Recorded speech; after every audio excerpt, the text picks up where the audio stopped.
problem here.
Hello everyone, this is KE7VLC for the Mesa Amateur Radio Club, WM7RC.org.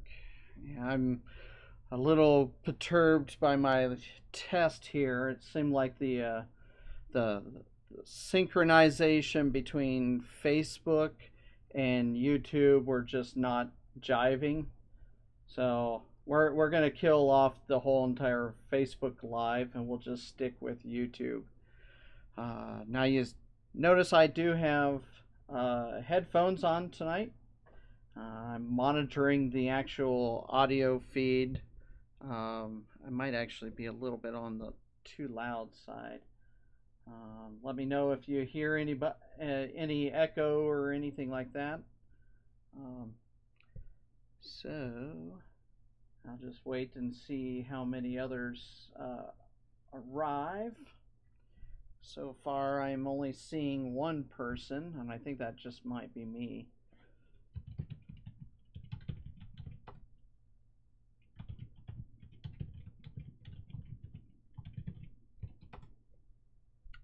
Alright, so I'm going to say, let's see here.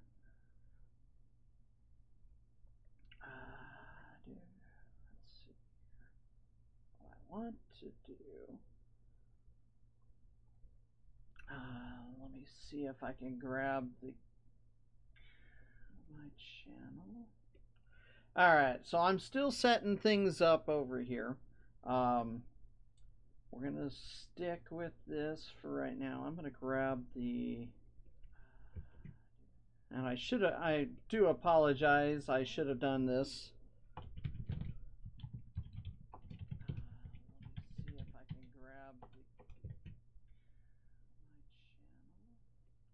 Alright, so I'm still setting things up over here. Alright, so I'll publish that and I'll give you guys a little sneak peek. Let me do a screen share here. And I'll transition over and I'll give you guys a little bit of a sneak peek what goes on behind the scenes. I'll go new post.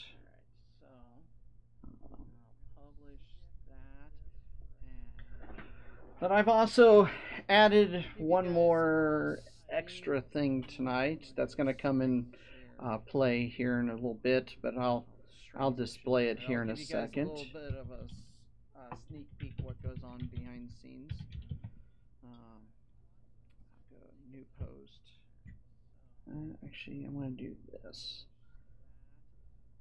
And we'll embed. But I've also added one more extra thing tonight that's going to come in play here in a little bit, but I'll display it here in a second. All right, insert into editor, education, events, meetings, publish.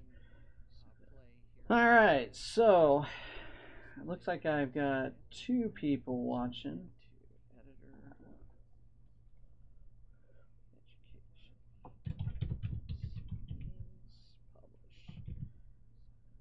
Alright, So it looks like I've got. All right, so what I wanted to do is give you a nice peek into this. I've got an overhead cam now. I'm pretty happy with getting this all set up. It's going to be a nice, helpful thing for, like, let's say I was programming a HT, then you can actually follow along with what I'm actually doing. It's going to be a nice. But for tonight, I'm going to definitely need it one portion. So I'm going to shift back to just basically a regular camera. All right. So got that out of the way. I'm trying to see if there's anybody else that's going to be joining us. So I'm going to shift back to just basically a regular camera. All right. One thing that I don't see. Yeah, I know tonight's video was kind of a little out of shape here due to the fact that I was trying something with combining two streams into one, and Facebook seemed like it didn't want to play nice with YouTube. So I don't think that we're going to do that. So pretty happy about this. All right. So tonight's meeting is going to be about Echolink, IRLP, and then we're going to discuss the Arizona QSO Party. They've got some new exciting announcements. But first, what we're gonna do, let's go with screen share without video, and I'm gonna pull the chat window out. Okay, so let's start off with our website. The first thing you're gonna notice, we do have a countdown timer to the Arizona QSO Party. That's going to be pretty much our next main camping event. Everyone is actually invited. Where the Arizona QSO Party is going to be at is in the timber camp. That's going to be pretty much our next. So it's going to be a find your own camping spot, and I believe the cost for it is like $10, I think. So, all right. Let's see. It's going to be trying to figure out where everybody's at tonight. And I believe the cost for it is like $10, I think. So, all right. It's going to be trying to figure out where. And it's funny because Vinny just tried calling me, but I was in the middle of trying to set everything up, and I just had to basically send his call to voicemail there. So I do apologize about that, Vinny, but if you had called me at 5:30, I would have answered. But anyway, let's get started with tonight's event. I know that there's only 2 people watching. I don't know who's on, but we'll move on. All right. So everything that you need to know about our club is on our website, wm7rc.org. Let's see here. We'll move on. I don't know why my screen is on. Oh, there it goes. All right. So, yes, we do have the countdown timer to the Arizona QSO Party. Everything over here is all of the articles and any upcoming announcements. And then over here is all of our events. Yes, we do have the obviously we have the weather, the current site, visitors, QTH, and then we do have a something that Chad's been working on. We do have a Cafe Press website. So you can buy any of our gear and everything. Let's see here. All right, so starting out tonight, I'm gonna kind of skip and see exactly what's going on here. I don't have any other people in chat, so I guess most people are busy or something like that. Anyway, we're gonna start off by talking about IRLP and Echolink. This particular item actually comes from the VA3 XPR, Toronto. I think it's a club up there. They did actually specifically said if you would like to present this tutorial as your own club or organization, that there is a PDF version. So kudos to them for actually creating this.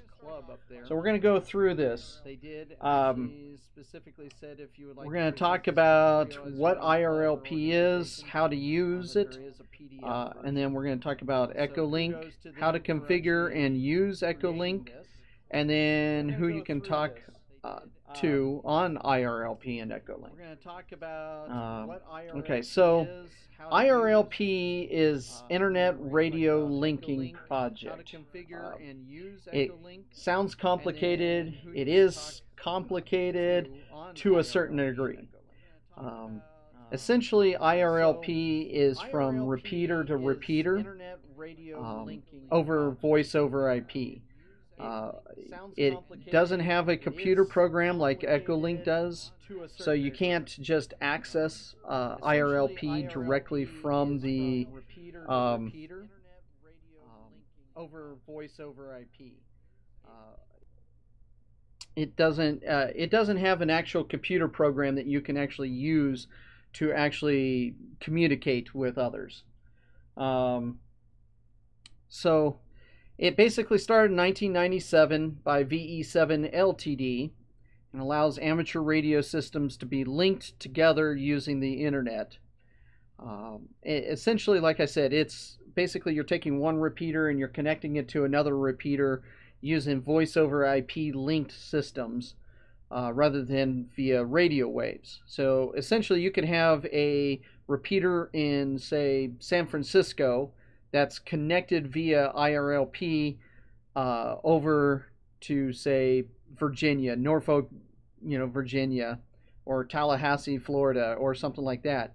It also allows you to jump into the repeater system, dial in the IRLP node, and it'll automatically link up to any other IRLP node. As long as you know what the node number is, you can do it that way. It's kind of like it's the same way that DMR is, except that it was a much earlier design.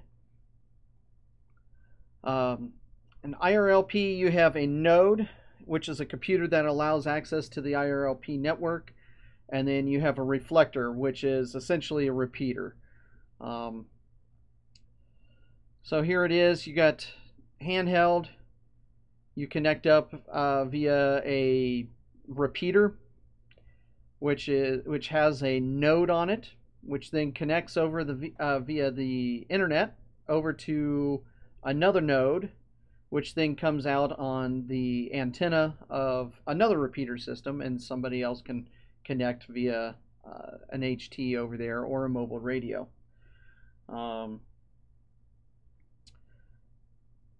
Obviously, you can actually connect up multiple nodes to multiple IRLP. So multiple nodes can be connected to the same IRLP node.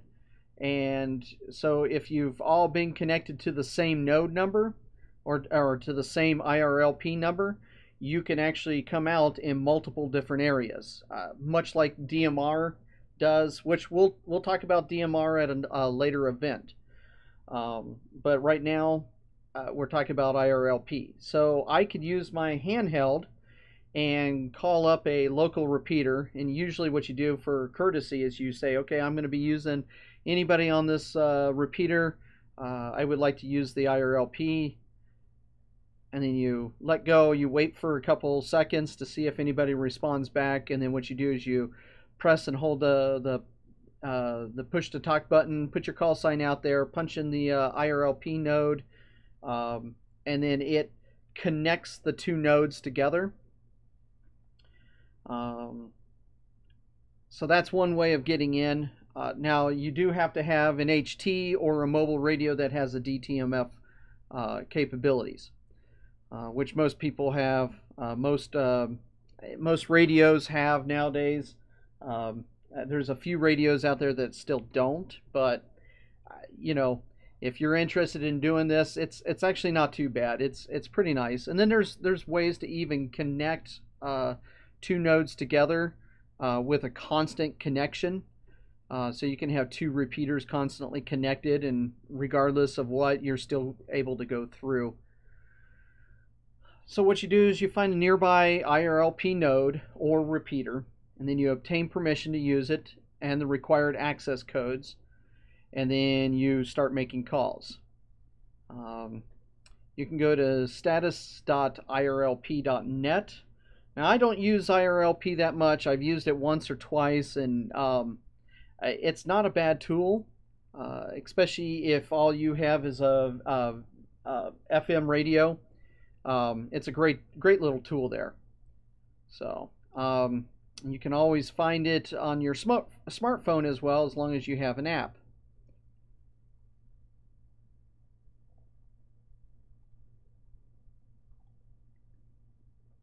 Okay, so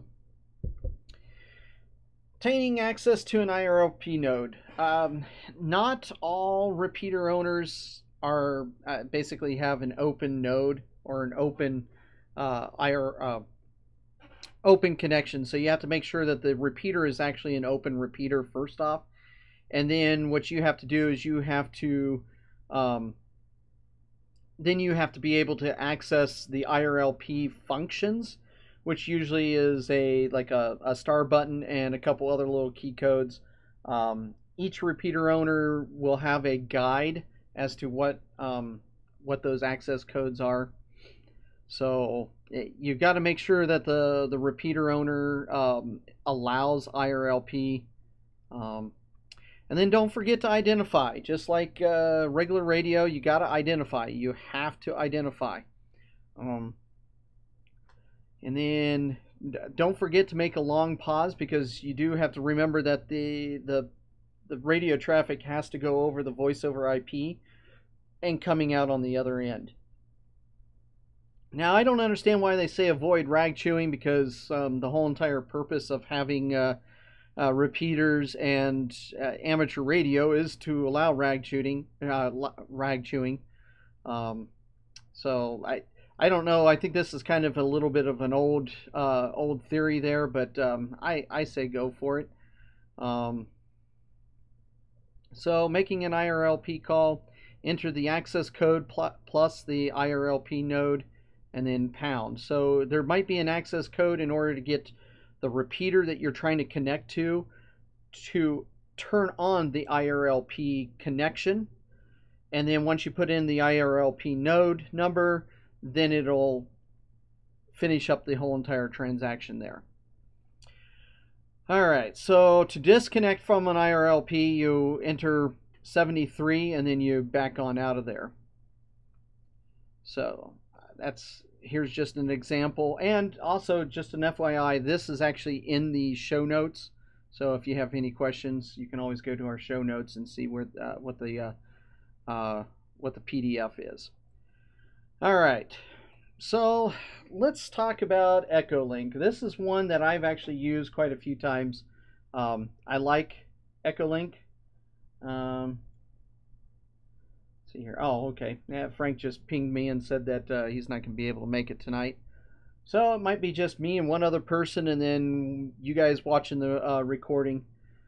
Anyways, okay, so Echolink is essentially a computer system that connects up to voice over IP. And it could be from your own home computer. It could be from your cell phone. It can be from...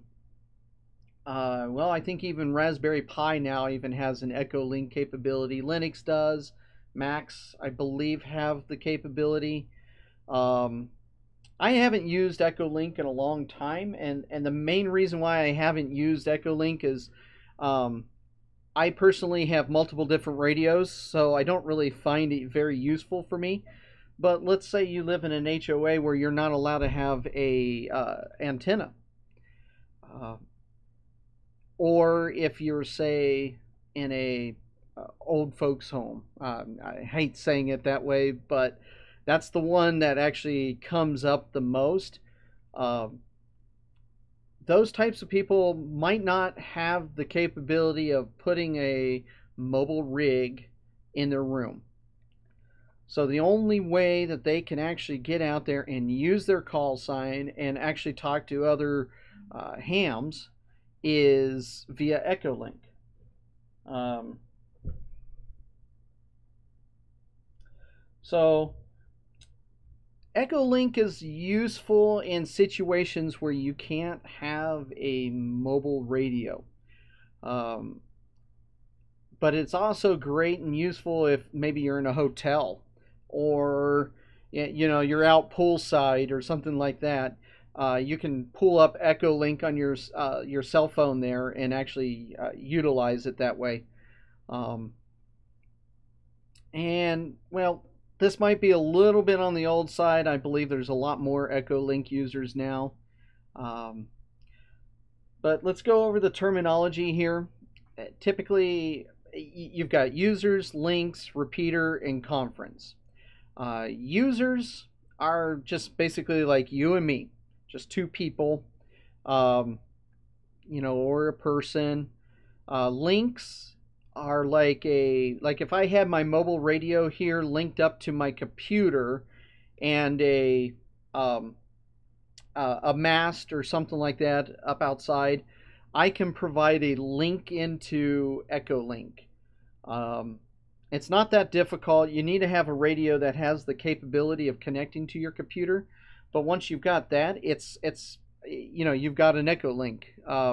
You my recommendation is leave it on for 24 hours, 7 days a week, and let users use it.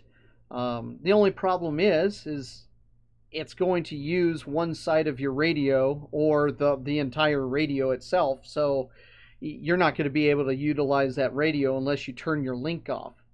So, and then a repeater, for obvious reasons, is a repeater. It's basically an antenna sitting up on top of a mountainside or on top of a building or something that allows normal transmission. And it's got the same setup as IRLP does, where you actually have to get permission to actually utilize it. You have to dial in a specific code in order to access it, and then you have to know exactly which Echolink you're going to be coming out of. They do have node numbers, and you just basically punch in the node number.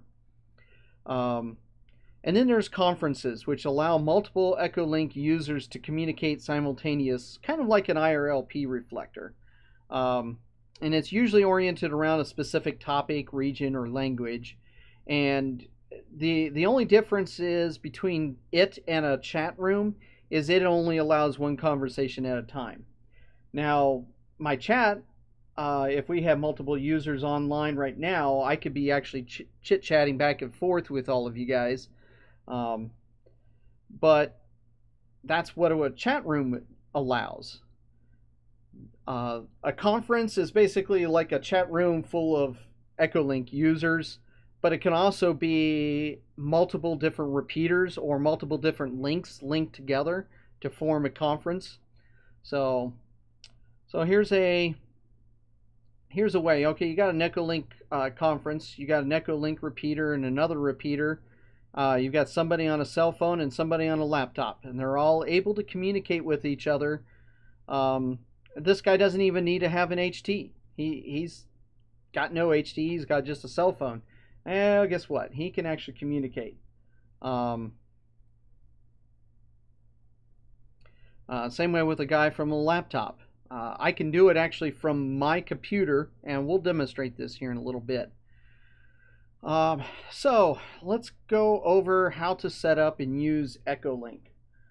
This is one that a lot of people don't fully understand, because there is a section in there you have to understand a little bit of router commands, and you have to get into your own personal router to change a port forwarding, but it's actually very simple. They've actually got instructions on the actual website itself that walks you through it step by step as to what you need to do. You only have to open up, I think it's 2 ports, and then it's you're done and over with. You can actually connect. So what you do is you download and install Echolink. Then you have to go onto their website and provide proof of license to them. And usually what they ask you to do is send them an email with your call sign and who you are and everything. They go out and look you up, and then a couple days later you get a little certificate in the mail or in your email saying go right ahead and use this configuration. You drop it in and boom, you're done. And then you configure Echolink with your call sign and other details, and then you start making calls. It's fairly straightforward. So here's where you can download Echolink. It does look like it's on Macs. For Android, you go to Google Play and look for Echolink. On iPhone, it's in the App Store, and then Mac, you got to go to that echomac.sourceforge.net, and for PC, you just go to echolink.org. And then let's see here. Okay, so installing. Do not do sysop unless you are going to be providing a link. So typical person is going to be just a computer user, so you select the computer user and then you hit next, and then just follow the bouncy ball. Now if you've got dial-up modem, it might be a little bit on the choppy on the audio side, so I'm just going to caution you there, but most people now have either cable or high-speed internet or something like that, so that's where you choose the DSL cable and ISDN and click on next and move on to the next side. Does anybody have any questions so far, or am I going too fast or too slow? I see that we have one extra person joined in there, and I don't know who it is, but if you've got questions, feel free to ask. Anyway, in the next section, you put in your call sign, your password, your email address, where you're located at, and your first name. And then you hit next. And then now that it's on here, you go, okay, you can use a proxy if you want, but most people are going to hit the direct connect, no proxy. And that's the way I've got mine set up. So if you need to do it via proxy, you can come in here and set it all up. But if you don't know how to set up a proxy, skip over it, just leave it in direct connect. And then here's where you have to go, and you actually have to put in a static IP address on your computer. So you're going to have to understand a little bit about IP addressing in order to do this. But usually if you just pull up the command window, and I'll do it right now. So here's a command window on Windows, and if you just type in ipconfig, it'll come up with all your different Ethernet connections, including your IPv address, your default gateway, etc. And you just put in the IP address of your specific network card, and then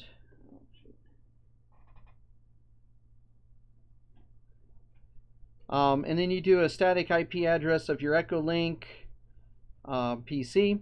And then in your next, you go into your firewall configuration for IRLP and Echolink, and this is something you have to do for both IRLP and Echolink. You don't have to do it if you're just doing just Echolink, but you do. You got to put the ports 5198 and 5200 in here, and you got to put in the IP address, and then you got to enable it and allow it to go through. And that's on your router. So each router is going to be different on how you're going to do port forwarding. If you have questions about it, there's quite a few of us that are actually IT specialists. So feel free to actually ask one of us, and we'll try to assist you as best as possible. if you have questions about that or anything like that, you can always refer to your own manufacturer of your firewall and see exactly how they recommend doing it. And then you scan your amateur radio operator certificate or equivalent into the supported image type, and you validate your information on Echolink website. And sorry, I was getting a text message there. Okay, and then you submit your scanned operations certificate over to the Echolink website, and then validation should occur within a couple of days. Making Echolink calls using your smartphone. I have never done it by my cell phone. I don't know how well it does. And hold on one second here.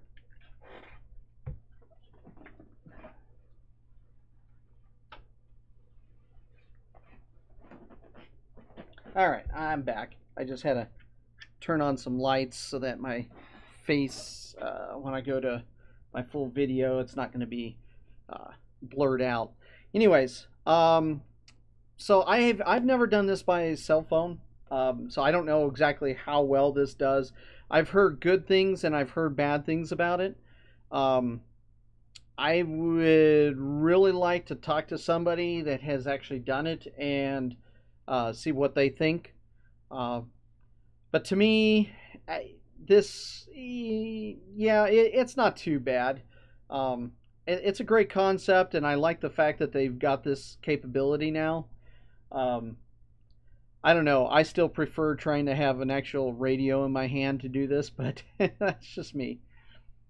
Echolink on a Mac. I don't even own a Mac.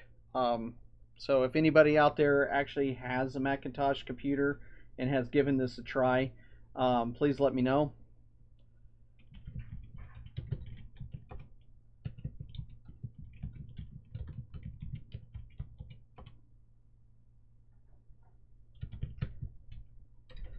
So do any of you actually have any questions or anything? It looks like we've got 5 people now. Just kind of curious. Give a shout out. Tell us who's out there. Okay, so making Echolink calls via a PC. That's the primary thing that I'm going to be doing tonight. I'll give a demonstration of it. Now the interface has kind of changed a little bit from this. But the first thing that you want to make sure is that you're selecting the actual station, which is right over here. I'll show you where it's at in the new interface and everything. And then you got to make sure that you press the push to talk button, which is usually the space bar, unless you've reprogrammed it inside the system. If you've gone in and reprogrammed it in the system, then you're going to have to remember where it's at. Otherwise, you're going to have to reprogram it. So who can you talk to? Well, there's clubs, there's social nets, special interest nets, events. There's other people. Let's see here. Hold on one second here.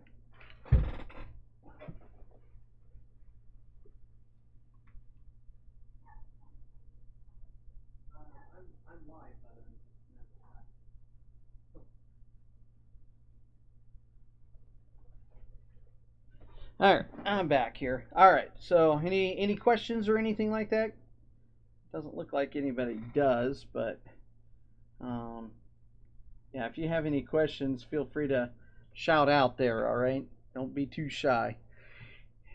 All right, so IRLP and Echolink.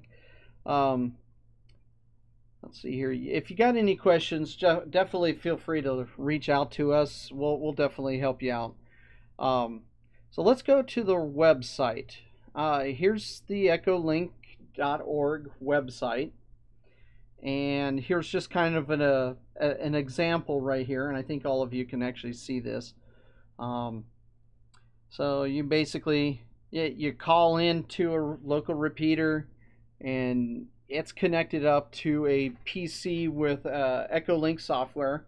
Then it goes over the internet to another repeater and comes out. Or it could actually be another station. It doesn't It doesn't really matter which direction. This software is free. If you got any question or anything, everything is on here. They even tell you exactly how to set it up, do advanced operating, how to connect. Let's see here. Vanity node numbers. They've got all sorts of things. Here's the routers and firewalls. This is going to be the one that you're going to want to pay attention to. And they'll come through here, and you can go through portforward.com to see if you can actually port forward or not. This place right here actually has the instructions on every single router out there on how to do port forwarding. So it's a great resource, and I highly recommend you take a look at it. And like I said, if you guys have any questions on how to do it, just let us know and we'll try to help you out. So what I'm going to do, okay, and here's the IRLP, the Internet Radio Linking Project. Here's their website. It's got a lot of information. I don't really use IRLP that much, but there's quite a few people who do. I know that there is one repeater up on Pinal Peak that establishes a IRLP link to somebody down in Australia or New Zealand, and they talk with them pretty much like every morning or something. So let's go over here and take a look at Echolink. All right. Let's see. Okay, so right now, here is what the Echolink window looks like. Up here is a little bit of a stats. There's 5,593. Yeah, 5,593 stations. And only 11% are busy, which to me is pretty typical. You don't see too many Echolink stations anymore. You might see some where they're like out of the area. For example, the Scottsdale. The Superstition Club has nets all the time, and they actually have an Echolink node. And in that Echolink node, they've got people who check in from Minnesota and Missouri during the summertime, and they actually check in and actually talk with each other throughout the daytime, and get on the nets and everything. So this is the interface. It looks kind of complicated, but it really is actually simple. So up here you have the file menu item. It allows you to take a look at, you can set up separate profiles. Like if you have separate people in your household, and you want to do multiple different profiles. You want to do one for your teenager and one for you. You can actually create separate profiles, and then when you come in here, you just select which profile you want to go to. Or if you have a specific profile, let's say you do a round robin with quite a few of your friends or something like that, and you set it up through a profile, and you can get all the different links that you go through and have it all set up there as for like quick links or something like that. It's got the print screen. You can print out all these different stations and everything. Edit. You can copy and paste. On station, you got the ability to transmit, and notice over here it says space. That's because the space bar is actually the transmit button. To connect, you can either click on the connect, or you can go Alt-C and it'll connect. Control-O will allow you to connect to a very specific, let's take this EA5WM. I can go Control-O EA5WM, and it'll automatically connect me to that person. Or if it was, the WA6RIK-L, I can actually punch that information in as well. You've got the connect to test server. And the test server is going to be, and I'll demonstrate this here in just a second, but essentially what, hello Joanne, how you doing out there? I see you just popped up there.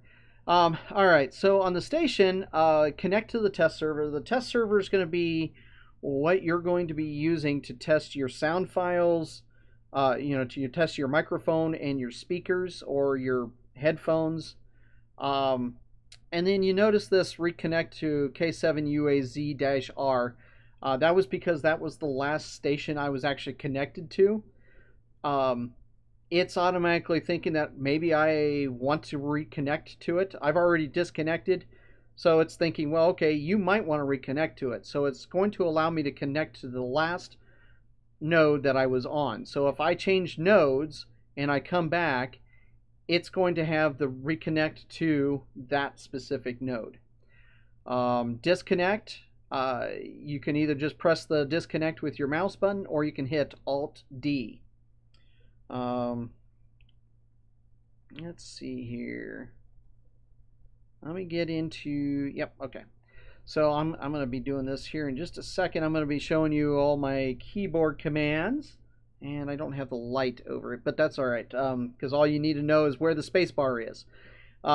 Anyways, back up to it. So then you got info. So if I select this and I come up here and go info, it's going to tell me all the information, including the IP address and where it's actually going to via the host name. I can always connect. Let's see here. That's not providing me any good information, but if you looked at this, it says add to favorites and add to alarms. Now I can have an alarm like this specific person right here. This is actually a person, because you can see the actual person icon right there. So if I wanted to find out when he was on or when he comes online, like this one right here, he says he's busy. So let's say I wanted to find out when he, I wanted an alarm to alert me that he is no longer busy, that he's on and available for me to talk to. I can click on add to alarms, and then when he changes his status, it'll alert me and then letting me know what's going on. You got add to favorites, so if I've got a specific repeater, like this Whitby amateur radio repeater here, if that was, say, one of my favorites, I can actually set it to my favorites, and then I can go back and just look for my favorite repeater, and this is where you can see all of your favorites. I don't have any because I typically don't use Echolink all that much. I have multiple different radios to the point that I don't really use Echolink all that much. So down here you got the index view and the explorer view. The explorer view allows you to take a look at just links, just repeaters, just users, or just conferences. And like I said, link is basically, it's a mobile radio that is basically hooked up to Echolink. So you can use your HT or a mobile radio outside of the home and connect up through that mobile radio into Echolink. Repeaters, self-explanatory, and then users are self-explanatory as well. They're specific people. I don't have any alarms, but if I had set any alarms, it would be up in here, and same way with my favorites. Now you can click up here on locations and go, okay, I just want to see just say Europe, but I can dig down even further and go, okay, well there's four different items in Ireland. We got one person who lives on an unnamed road in County Cork. Then we got one repeater, and then we've got 2 links. Now, technically speaking, we can key up any one of these and see if we can actually connect to somebody. Italy has 195, so the little number right next to it indicates exactly how many nodes each one has. So United Kingdom has 142 nodes. In North America, there's 2,804 different nodes. Canada has quite a few, and Canada is not split out. U.S. is, though, and it's split out by call sign numbers, or well, area numbers. So here's all the, and we'll go to area 7, which is where Arizona is, and you can come in here. Okay, here's a Gig Harbor, Washington link. Here's a Sun Valley, Nevada repeater system. And if you highlight over this, okay, like the Sun Valley, Nevada, you'll notice that there's a node number, 7926. So if you're going through a repeater and you key up and you activate it by the activation code, and then you want to put in the node number 7926, you're going to connect up to the Sun Valley, Nevada repeater. This Oregon one right here, node 574925. So you have to know the node number if you want to connect to it. Some repeaters have an automatic connection to specific nodes. Some will probably restrict which nodes.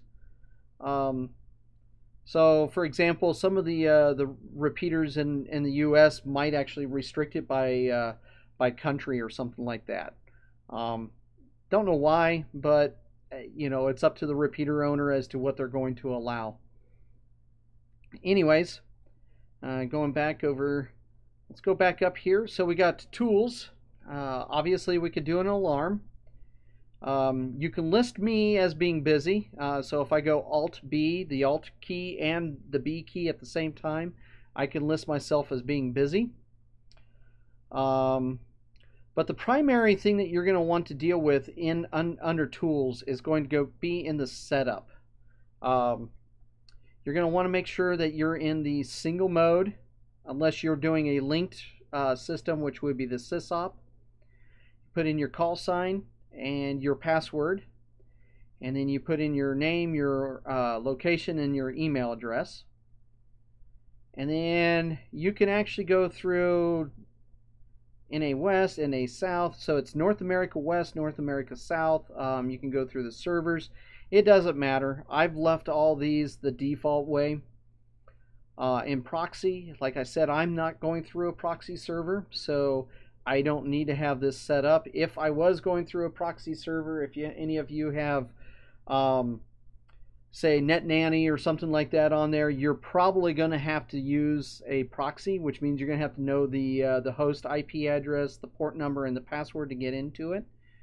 Or you could choose a public proxy if you wish. If you're in a hotel, you might want to go through a public proxy. That's just a personal preference. You don't have to. And then timing, connect attempt is 30 seconds. So if you're trying to connect to something, it'll try to connect to it for 30 seconds. And if it fails, after that 30 seconds, it'll drop off and tell you you can't connect. Transmit time limit. Some of us, myself included, are a little bit long-winded. So you'd probably want to restrict how long you have. Receive time limit. I have this set to 0 seconds just because I don't care. I want to receive as long as possible. Inactivity timeout, I have this set to 0 seconds because I don't want to think that I'm, after, 210 seconds and I'm inactive. And I just leave the receive hang time right where it's at. Now here's the meat and potatoes on the audio. I have this set to go through my microphone that's up here on my ears right this second. I could actually divert it to my microphone right here in front of me if I wanted to, but for tonight's, I'll give a little demo. We may not necessarily be able to connect to anybody, but I'll at least show you the test server. Let's see here. All right, so I put in whatever input device. Input device is something that's going into your computer, so your microphone. And then your output device is going to be either your headphones or your speakers, depending on, if you want to, if you want to annoy your roommates, or if you've got better hearing through the output device, you can always go through that. I've selected it for, I believe, my speakers. Microphone, you can always type in, either a communications mic or a general purpose mic. I leave it as general purpose mic unless it's a specific microphone for communications only. Open and full duplex, all this stuff right here, I leave alone unless you absolutely 100% need it. Most users don't need it, so I would leave it alone. Sound card tuning is basically a way to calibrate your sound card with your microphone. And it basically, what it does is there might be a little bit of a delay depending on how long of a microphone cord you have and what type of a cord it is and what type of a connection. So I would go right ahead and just leave this alone unless you actually specifically need it. There are instructions on what to do with it on the Echolink page. And then recording mode. If you want to record it, you can always come in and go record by call sign or record by QSO, and then you can, so if we do record by QSO and then come in here and do a folder, I can actually tell it where I want to actually stick those sound files. And the nice thing is as you're making QSOs, it'll record the whole entire conversation. Performance, you might have to come in here and do a little bit of network buffering or PC buffering. Total audio delay right now is about 1.12 seconds. Not a bad delay, actually. And then you just hit OK. So now you're pretty much all set up. You can always go in here to the preferences and set in, okay, I only want repeaters, links, and users to show up. I don't want any conference servers or anything like that. Your connections, you can allow conferences to join up with you. Push to talk control right here. If you want to change it, this is where you're going to want to go. You've got several different choices here. You got left control key, right control key, the number pad, or the space bar. You can do it momentarily. So like if you press and hold the space bar down, momentary is what you're going to want to do, unless you just want to just hit it and then hit it to stop transmitting, which is the way I have it set up. I have it set up so that if I hit the space bar once, it'll automatically start transmitting. I have to hit the space bar again in order to deactivate it.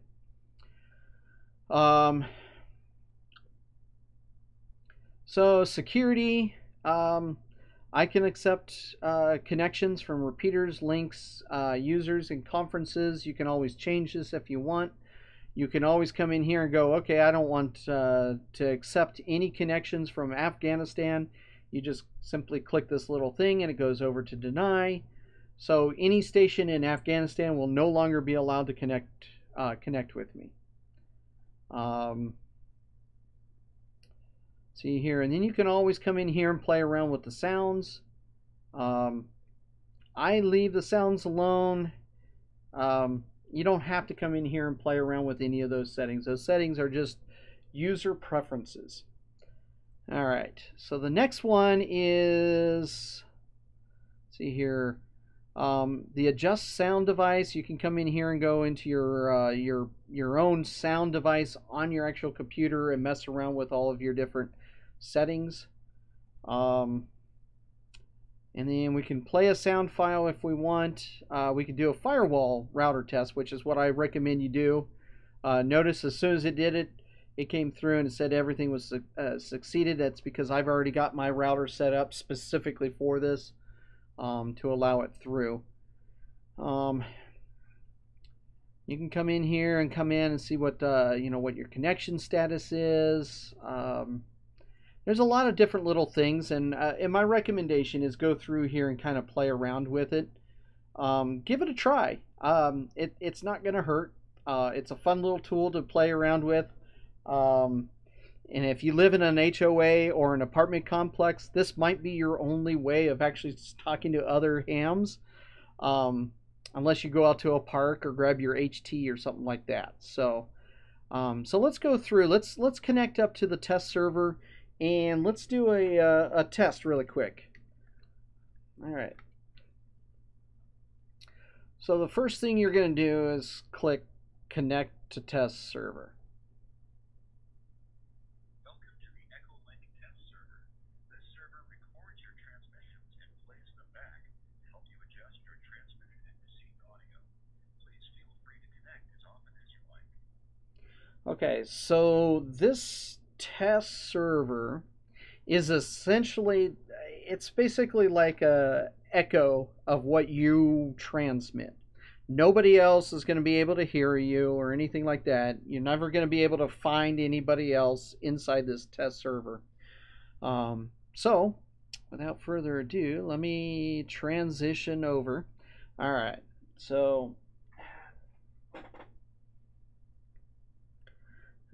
so I do have a keyboard here. The space bar is right here. So without further ado, let me go through how to test your audio connections.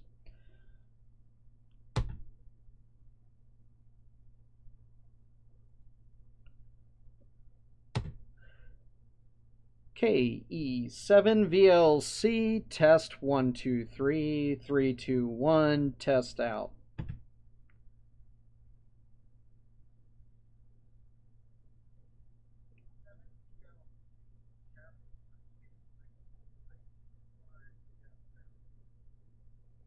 Okay, so you can see there I have a little bit of background fuzz, but that's just because I've got about 4 or 5 computers running in here. So my microphone is not filtering that stuff out. So that's the reason why I have a little bit of a fuzz in there. But as you could tell, I was making it through. So let's see here. We've been going for about an hour, and I want to go over the AC Arizona QSO Party. Let's see if we can actually make a test call. Let's try K7DAD. This is out of Tempe, Arizona. So what we're going to do is we're going to disconnect from the echo test. All right, so up here you have multiple different buttons that lit up. The lightning bolt is your transmit. So if you don't want to hit your keyboard, if you don't want to hit the space bar, you can come up here and go click. Test 1 2 3 3 2 1 test out. And then you click the lightning bolt again.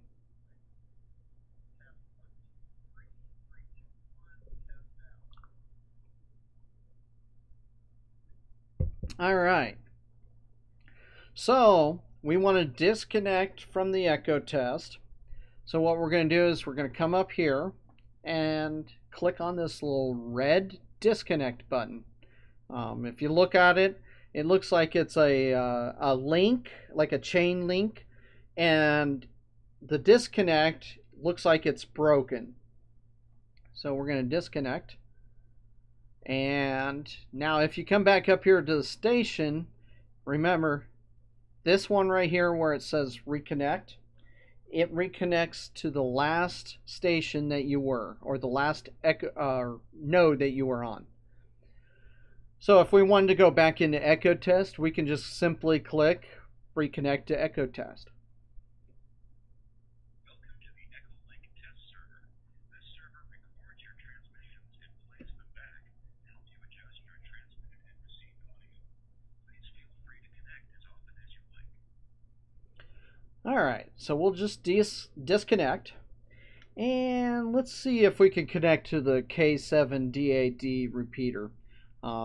If anybody's out there that's within range, if you want to tune it up to your HT or your mobile radio, feel free. Let's connect and see if we hear anybody.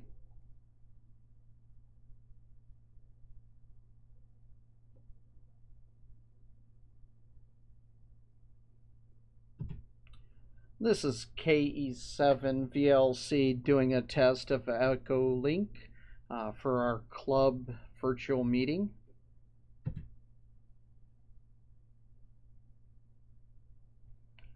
Okay, so now over here you'll notice there's somebody connected up via their iPhone, and then this one right up here is the name of the and you can't see that.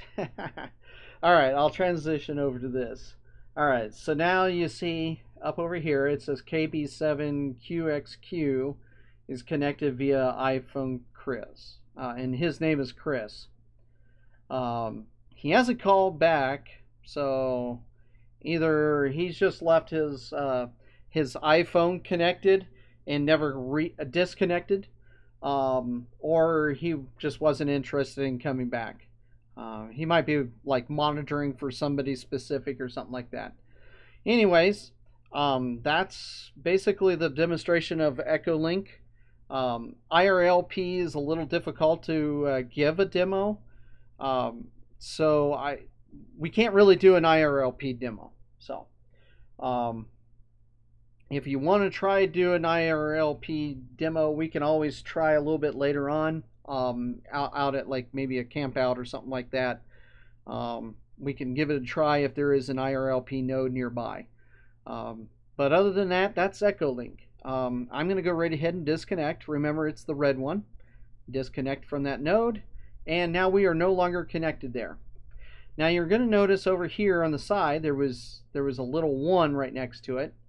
And this one has 0-/6. This one only allows 6 people to be linked up to it, and right now there are 0 people linked to this link. Let's see if we can find a link that actually has people in it. It might be difficult. There's not a lot of people that use Echolink all that much anymore. Most of the people that use it are they don't really have the capability of doing FM analog or anything like that. So this is what they rely on. There is, and I don't know if, let's see if National Hurricane find. Okay,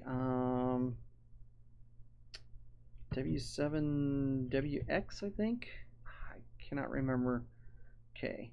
Well, we can do this really quick. Let's jump over to the internet and ask what the National Hurricane Center Echolink,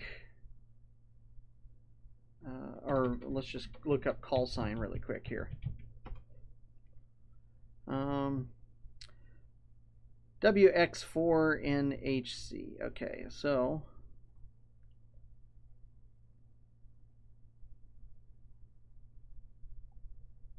WX4NHC, WX4. So let's WX4NHC. Let's see if we can find them. Okay, they're not found, so I have a feeling that they've actually turned their whole entire gate off. But the National Hurricane Center actually has a Echolink. And matter of fact, a lot of the people that are down in Florida and along the East Coast usually tend to monitor Echolink more than they do their local repeaters. And the main reason is the local repeaters may not necessarily be able to reach out to them, but the Echolink is a great connection. Typically, internet is underground these days, so internet has a very robust way of sticking around, especially for hurricanes. And the primary reason for that is because the media is typically utilizing the internet. There's a lot of people sitting there chit-chatting, and they'll even stream everything online. So that's about it for that. Let's switch over. Does anybody have any questions? Anybody still there? Showing that there's 3 people connected, so I don't know who's all connected, but I'm sorry if I'm boring everybody. Tonight was kind of a little bit of a frustration for me because I was trying to get it to stream over to Facebook as well as YouTube, and it just didn't do so well. I think I'm just going to abandon that whole concept and just stick with what I'm doing right now. Um, so what I'm going to do now, I'm going to go right ahead. I'm going to take off my headset because I don't need it now. What we're going to do is we're going to switch over and we're going to do the Arizona QSO Party. I'm going to discuss the Arizona QSO Party. They've got some. They've changed hands, which is actually a good thing. Actually, quite happy. I know Gary used to watch our feeds. I hope he's still out there. Hope he's still monitoring. I really actually enjoyed talking with Gary and everything. He was a great guy, but I think it was only him running the whole entire show, and I think it was getting very difficult for him to be the only person doing it. Running a website and specifically a contest like this gets very difficult. So I'm quite proud of people and clubs to step up and do events like this because it just makes our hobby a lot more fun and entertainment or entertaining, I should say. So what we're going to do is we're going to talk about the Arizona QSO Party. It is October 13th from 1700 UTC, which is about 1000 Arizona time, to October 14th at 0500 UTC time. Obviously, it begins in 80 days, 14 hours, 30 minutes. If you click over here, my clock is a little bit different. I've got the clock set differently. Theirs is, yeah, a little bit on the... I don't have it actually specifically set for the UTC time. I think I have it set for 8 o'clock that morning or something. What we plan on doing, and I'll if you go over here to our website here, under our events, you'll see the Arizona QSO Party. You can click on that link, and it should, there it goes, come up here. We're going to go, I think we're going to go to Timber Camp. It's a great campground. We've never had any issues with trying to find camping spots there. I think it's because it's kind of hidden. Not a lot of people know about it. And I also think that the other reason why Timber Camp is a great place, it's pretty much right off the highway. You can miss it if you're not paying attention. But our directions to it, we've got it on the map and everything. It's actually not that difficult. So I recommend that you guys all put this into your calendar. It is a camping event, but you can come up for just the day if you want. We have no issues with that. Be advised that yes, the campground or the campsites actually do cost. I want to say it's like $10 per campground. And this is a bring your own event again. Club's not bringing any equipment other than our own personal stuff. I'm not too sure who's all going. I know that Frank and I are planning on doing it. I think Dennis is planning on it. I haven't heard from Chad as to whether or not he's going to be able to make it, but it might be still too far out. I mean, it is 80 days away. It's almost 3 months, just shy of 3 months away. We're going to go up. I'm going to be taking that Friday off. So my plan is to pack up Thursday evening and head up there very early in the morning on Friday and try to find a good camping spot and start setting up. Bring your own food. Chances are fire bans will be lifted by that time, so if you want to bring some firewood up or something like that, feel free. I really actually enjoyed the Arizona QSO Party. I think it's a laid-back event, especially for Arizona stations. Because basically everybody's going to be looking for us. We can basically park and bark. And for those of you who don't understand my terminology there, park and bark is basically you park yourself on a very specific frequency, and then you just keep calling out, keep call out, call out, call out. So, with that being said, let's skip over to the actual website. The Radio Society of Tucson has basically become the sponsor of the Arizona QSO Party for 2018 and beyond. Like I said, this is actually a good thing because the last couple of years, I think it's only been one person that's been running the entire event, and I think he's kind of gotten burnt out on it, and I can't blame him. It's tough dealing with all this stuff. You got all the incoming logs, and you got to go through and double check them, and blah blah blah blah blah, and all this other stuff. So, the Radio Society of Tucson is now going to be the bonus station. All right. So there's no more, oh, would you like to be a bonus station this year? Or would somebody else like to be the bonus station? The Radio Society of Tucson is actually the bonus station, which means we are no longer the bonus station. We've been the bonus station for the past 2 years. And I thought that we did a really good job of being the bonus station since we had a very hard station to set up. But this year, again, since we do have live internet up there, we're going to go right ahead and broadcast on Facebook again. I think that was a big hit last year. And anytime we go camping or do any of our radio events, we're going to attempt to do a Facebook Live or a YouTube Live or both, depending on the whole entire situation there. But we're going to have a lot of fun with this. Activated counties right now, I've got us slated for Gila County, which is where Timber Camp is going to be located at, and I'll bring up. Let me do that right now. Let's bring up the maps, and okay, so obviously here's the Phoenix metro area: Mesa, Tempe, Gilbert, Chandler, Apache Junction. So to get to Timber Camp, you come out of 60 and you take 60 all the way up through Miami, Claypool, over into Globe.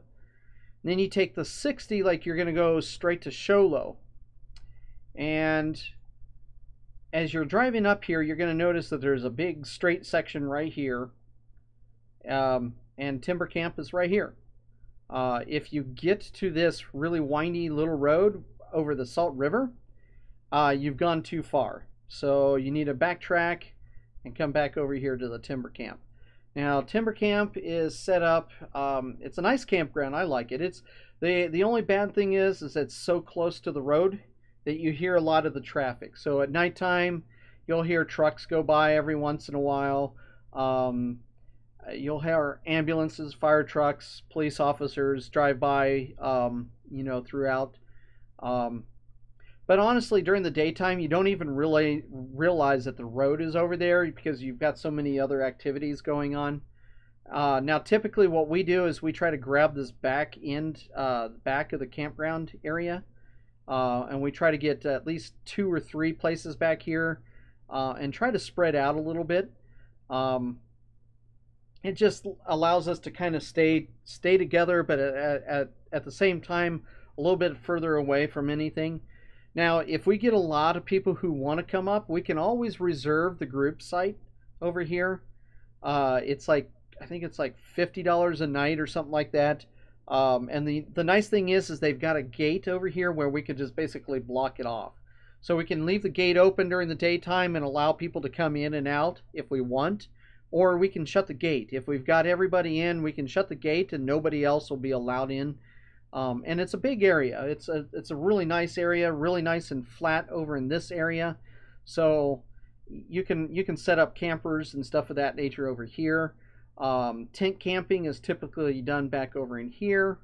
And then you've got this little pavilion right here, which is really nice. The only annoyance is the location of it, because it's right next to this porta potty, and that porta potty gets busy.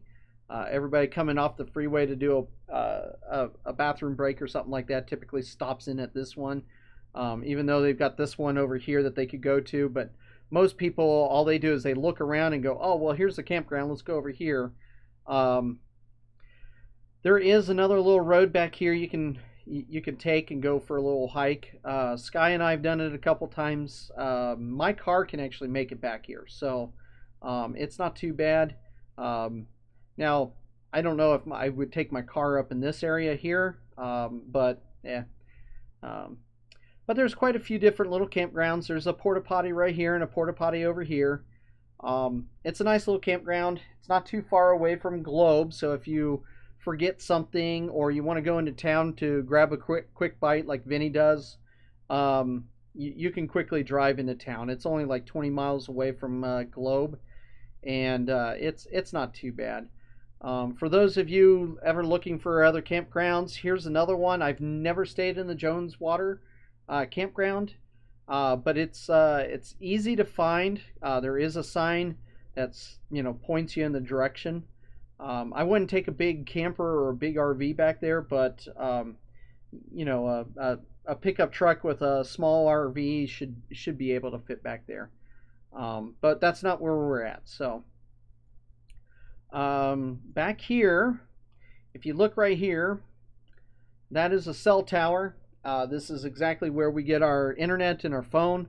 We actually do have usually like 3 to 4 bars of internet because we're just so close, which is a nice thing. For those who want to call back or anything like that, for us, we do a lot of video feeds and stuff.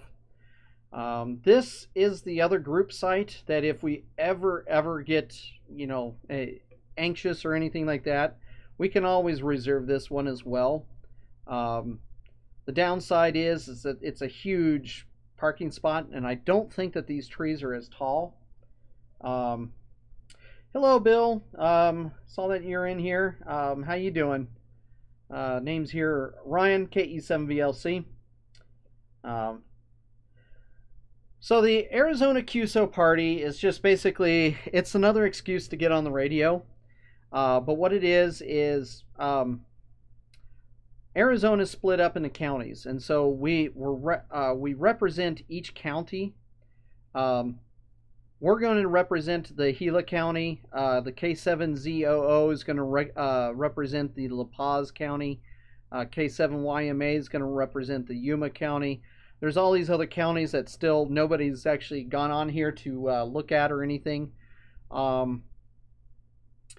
There are awards, but they're usually plaques or certificates or something like that. And they don't, and it's awarded to the top scoring station of each location.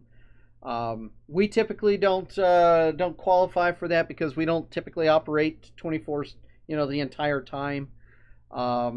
Most of the time, we're doing other things. We're repairing equipment. We're starting to do some maybe the band pass filters, etc. No, there is no water at Timber Camp. There's no garbage at Timber Camp. So everything is bring your own, everything. And you have to pack it in, pack it out. Which kind of sucks for a campground that charges you to camp there.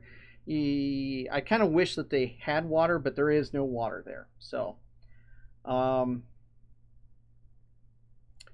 there are multipliers. Multipliers are going to be like if we connect with another Arizona station, we're going to get 1 multiplier. But from then on out, we don't need to contact any more Arizona stations for the multipliers. We have to connect up with other states. Let's see here. Here's the flyer for it. I think I've already put this up. Basically, the objective is Arizona stations work everyone, and stations outside of Arizona work only Arizona stations. You got single operator, multi-operator 1 transmitter, multi-operator unlimited transmitter, and you got mobile, and you got expedition, Arizona counties only. I don't really understand the difference between expedition and multi-op unlimited transmitter, but I'm considering ourselves basically a multi-op unlimited transmitter. Basically, the bands are 160, 80, 40, 20, 15, 10, 6, and 2 meters. Um, and the modes are basically everything: CW, digital, phone, or mixed. Um, let's see here. We can come in here. If we they don't have they only have the 2017 results. They don't have the 2018 results in here. Um, and then they've got the rules right down here. They've got the rules of exactly what's allowed and what's not. Spotting assistance is permitted in all classifications. That means we can go out there and spot ourselves, or if somebody else wants to spot us, they can. And that's just going to those specific spotting websites and going, yep, I hear WM7RC on 14.175. That's basically all spotting is. We're allowed to do, yeah, so an expedition is an operation from a temporary location in one or more Arizona counties using antennas installed for the contest period using temporary supports or trees. So we might actually switch our operation over to an expedition. I don't know if there really is a big difference between the two, but I think we're going to probably do expedition this year, just for the fun of it. But then what we do is we send out our signal report and a 5-letter state county abbreviation. So like AZ, GLA. Last year it was just basically GLA, Golf Lima Alpha, for Gila County. But this year they've changed it so that it's AZGLA. So we'll have to go in there and actually change that in our software. But that's an easy fix. We can do that on site. QSO points, CW is 3, phone is 2, and digital is 3. So we do get a little bit of bonus points for being on phone, but digital and CW is really where it's at. And so we're going to have to really get Frank to do a little bit of digital work. So we'll see what happens. Multipliers are Arizona station multipliers per mode are all 50 United States. And stations outside of Arizona multipliers are per band and mode are 15 Arizona counties. So multipliers count again for each band and mode. So technically speaking, they're capable of getting an extra 360 point multiplier. We only can get about 3 multipliers, so it depends on exactly how many stations are going to be on, and like us, if we only have 2 receivers going or transceivers going, we're only going to be able to cover either 1 band with digital and voice, or 2 bands, one digital, 1 voice, or 2 voice or 2 digital. So bonus points. Receive a one-time bonus point of 100 points if you get a QSO with a K7 RST on any band in any mode. And then the total score is the QSO points plus times it by the multiplier plus the bonus points.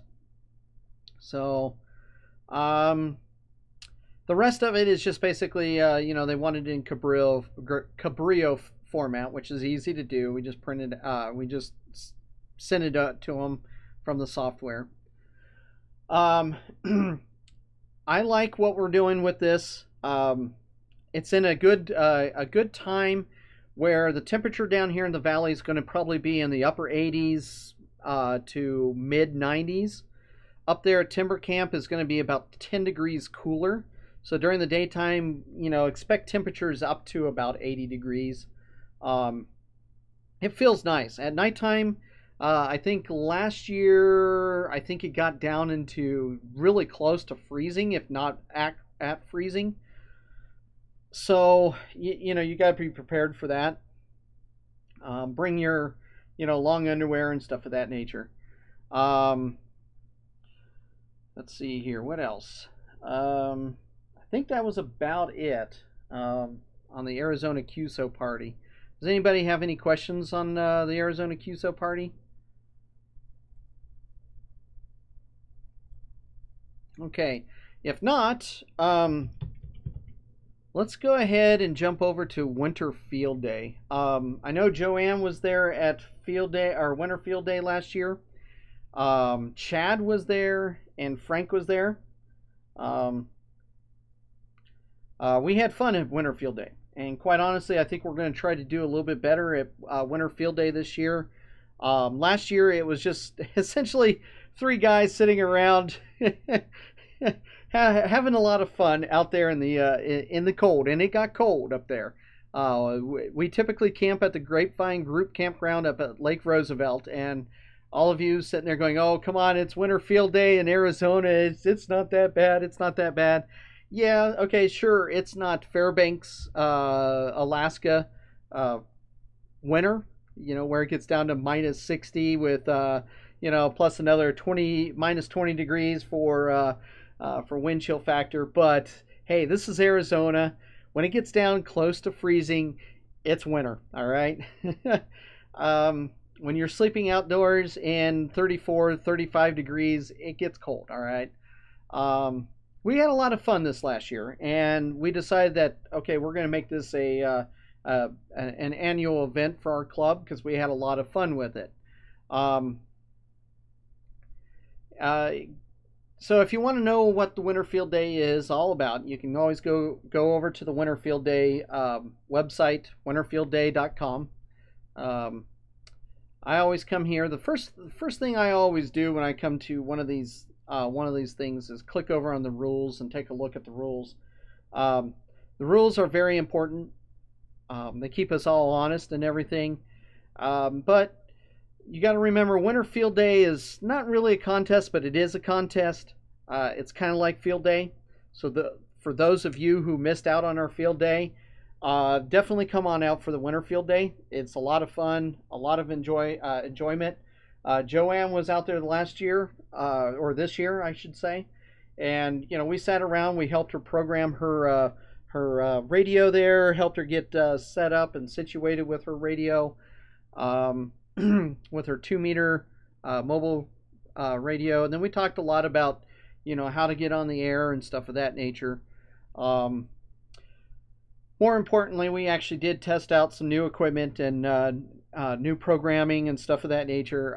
We had a lot of fun. I'll just put it that way. It is a 24-hour operation.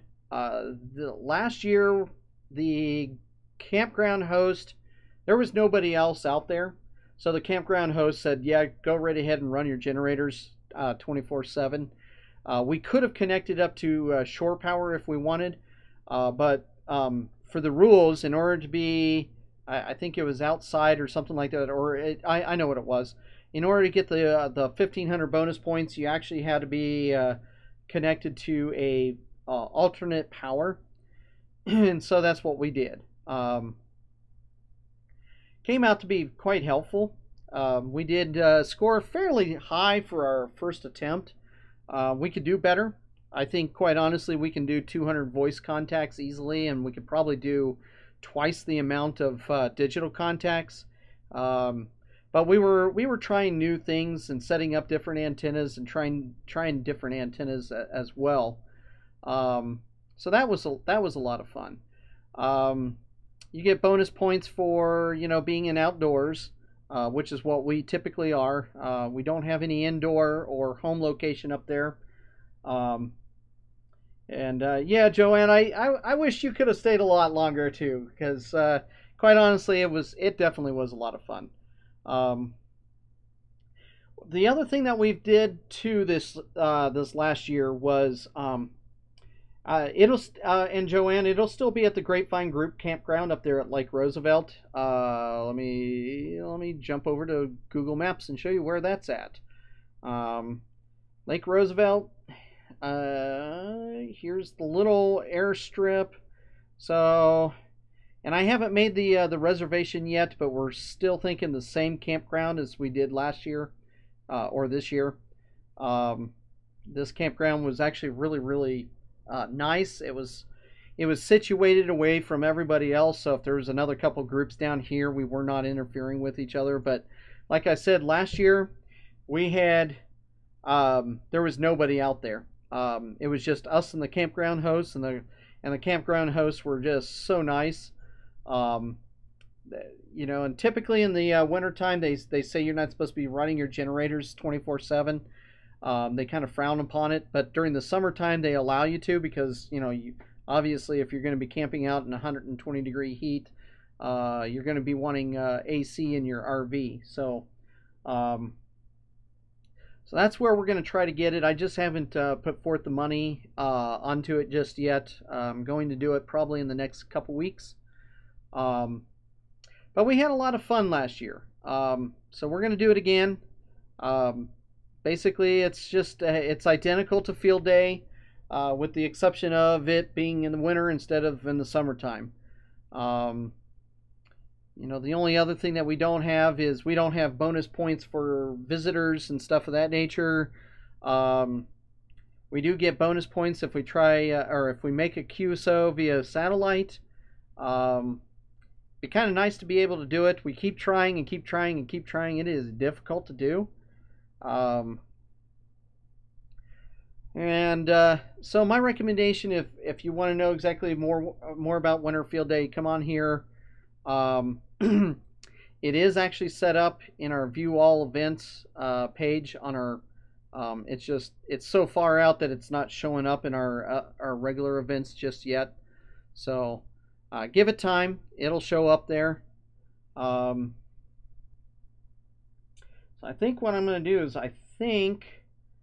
we're going to. I think we're going to stop right there unless somebody actually has any specific questions or anything. I'm going to stick around for just a little bit longer and see if anybody has any questions. And the Winter Field Day, we will be charging, it's just $20. It's $75 a night to actually rent this area. But for the amenities that you get water, running water, okay, not just a little hand pump where you pump your water out. It's actually running water. You open up the little valve and the water comes out with good high pressure. You have electricity there, so if you want to charge your phones or anything of that nature, you can always charge right over here next to the restrooms. The pavilion has a ton of picnic tables. We can set up. I think last year we had 2 different stations set up in 2 of the different pavilions. We could have had another station set up over in the 3rd pavilion and had a different type of antenna or something. We got pretty much level campgrounds throughout, so you can actually set up a pretty decent tent and camp out if you want.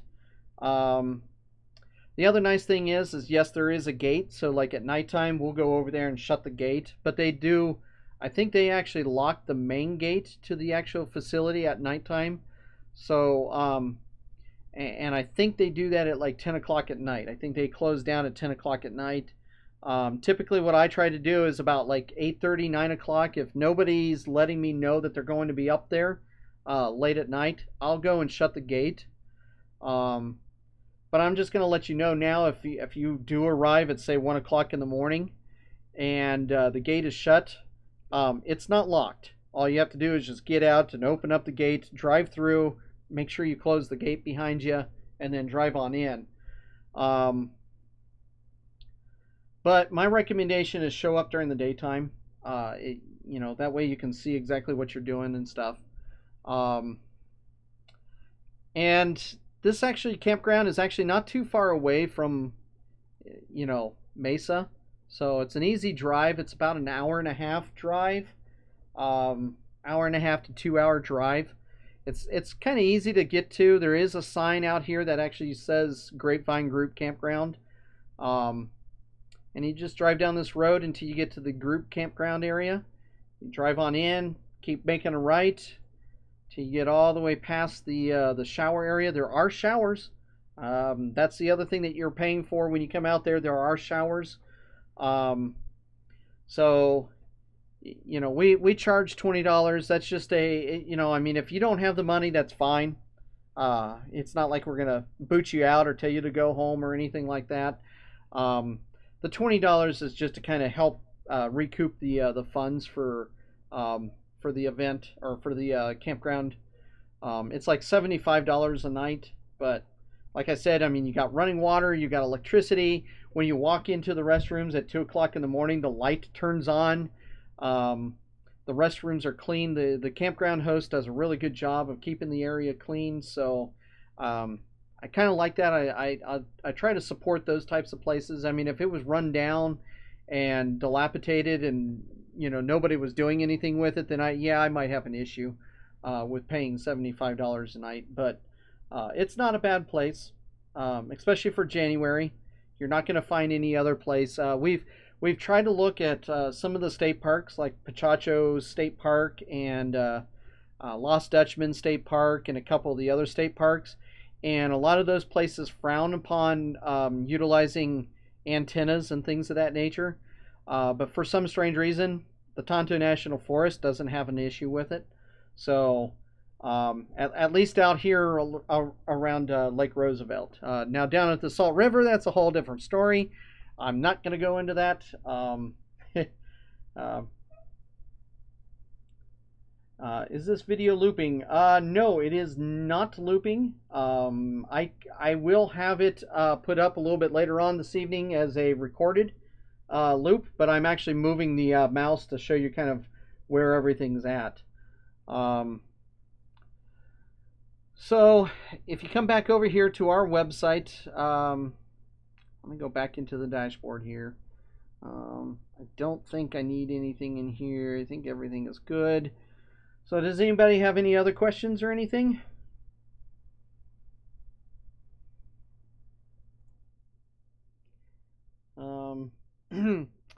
If not, once I'm done here, this video will be up on our YouTube page, and I'll put a link up on our website as well.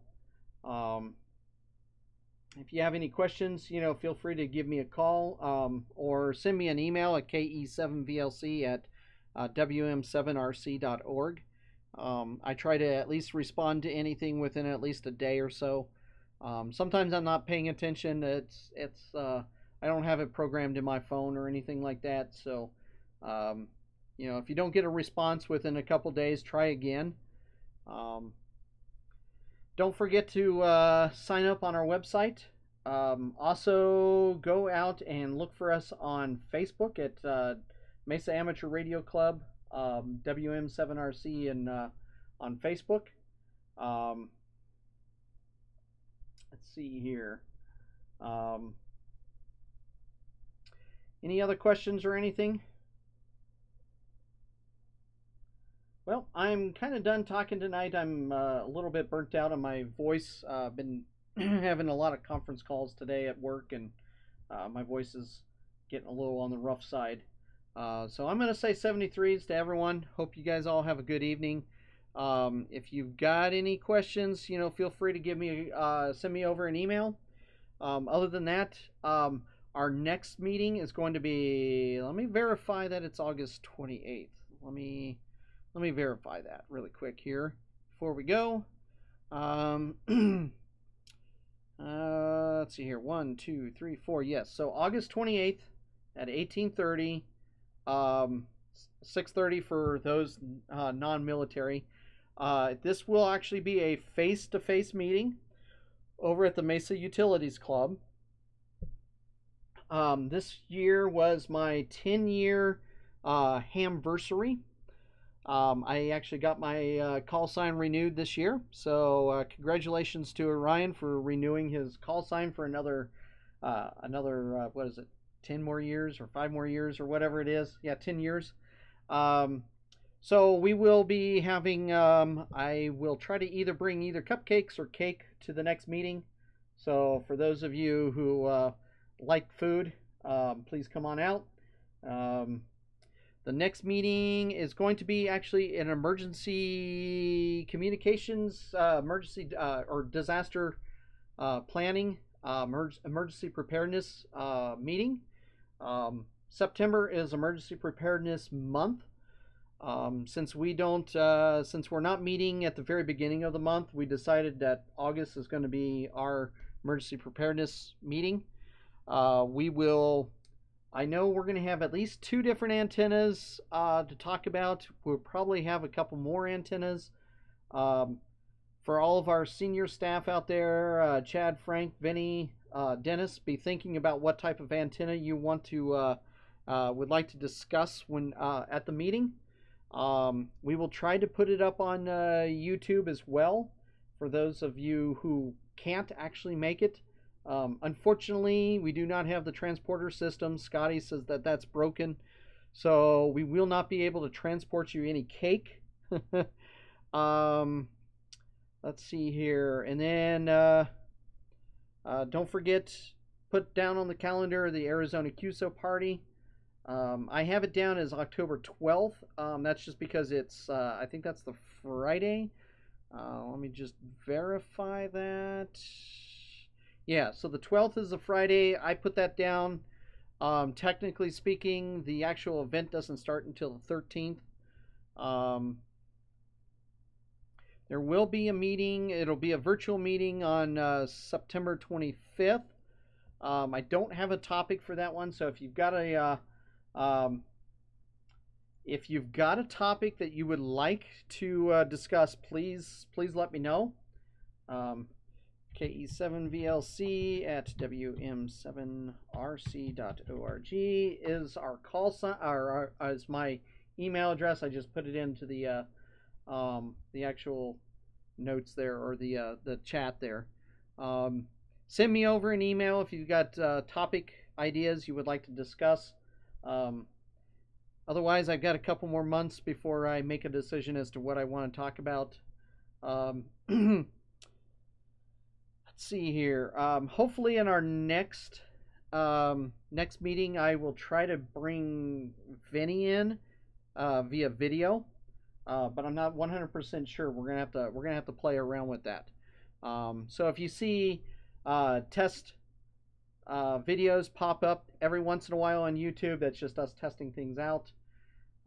Otherwise, I'm going to say 73 to everyone. Hope you guys have a wonderful night, and hope to talk to you guys in August. This is KE7VLC for the Mesa Amateur Radio Club, WM7RC. I'm going to sign out.